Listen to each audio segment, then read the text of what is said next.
Do you understand that you having faith is not evidence to anyone else and should not be considered reasonable to you? Do you understand that? That's not what the Bible says. I don't care what the says in the Bible Bible- says. I don't care. I don't give a flying fuck what the Bible says until you prove to me that I should care what the Bible says. Why should I care what the Bible says? You should, because it's going to save your soul. How do you know that? Talk to people that have gone through the veil. They've come back. What? Both one's gone to hell and one's gone to heaven. There's not a single person in the history of the world that you can introduce me to who we can confirm has been to hell. Yes, there are. No. Introduce me to one person who's been through hell and prove it to me. Okay. I'll get them. I'll let you talk to them.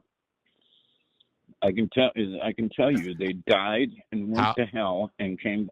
How would you ever prove that they actually went to hell rather than they just think they went to hell? It's their testimony of what hell is like and what happened. Rick, is it possible for someone's testimony to be wrong? That's true. That goes both ways. How do we tell whether or not someone's testimony is wrong? Well, same way that your testimony could be wrong. We're all... No, sir. I've put up with a lot of stuff.